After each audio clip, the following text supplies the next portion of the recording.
Somewhere along the way, menopause became something we're supposed to fix.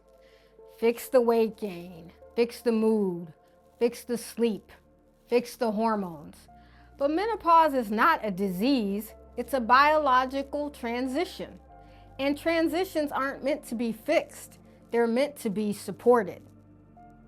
That shift in language changes everything, because when you move from fixing to supporting, your decisions become more thoughtful.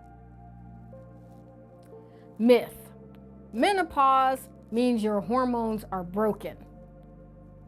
Ovarian hormone production does decline. That's expected physiology. But decline does not equal dysfunction. Instead of asking, how do I fix my hormones, we should ask, how do I support this transition? Sleep optimization, menopause hormone therapy when appropriate, vaginal estrogen, progesterone, testosterone, bone protection, strength training, and cardiovascular risk assessment. Myth: you should just suffer through it. There is a cultural narrative that menopause is something to endure silently. But fortunately, this narrative is changing. It's supporting depending on your goals.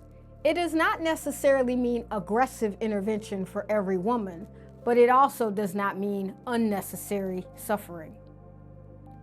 Myth: hormone therapy is either evil or essential. Hormone therapy is one tool to support the transition.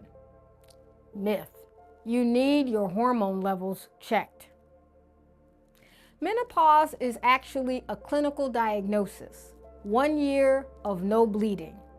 If you're over the age of 45 and have irregular periods, hot flashes, night sweats, and sleep disturbances, I don't need blood work to diagnose or manage. Certainly there are situations where labs are appropriate, but not routinely. Hormone levels fluctuate wildly during the perimenopause, and the levels do not define your transition. We're not focused on chasing numbers, otherwise we would miss the big picture. Our goal is not to normalize a lab value. The goal is to support your symptoms and your long-term health. Earlier, I said that shifting language changes how we think, and nowhere is that more visible than how we've talked about hormonal therapy. For years, menopause hormone therapy carried a black box warning from the FDA, the most serious warning the FDA places on a medication. Black box warnings do matter. They signal significant risk, but they also shape perception. And for many women and many clinicians, that label created fear. And now we have actual data to support a change in that labeling. Recently, in late 2025, the FDA decided to remove that risk. And now we just associate risk with timing, age, and individual risk assessment. So instead of asking, are hormones safe or dangerous, we now ask, is this appropriate to support this woman's transition at this stage in her life? The goal isn't to restore you to your 28-year-old hormone levels, it's to support your current physiology intelligently. When you shift your mindset from fixing to supporting, your conversations with your doctor change, especially during this transition. It's simple.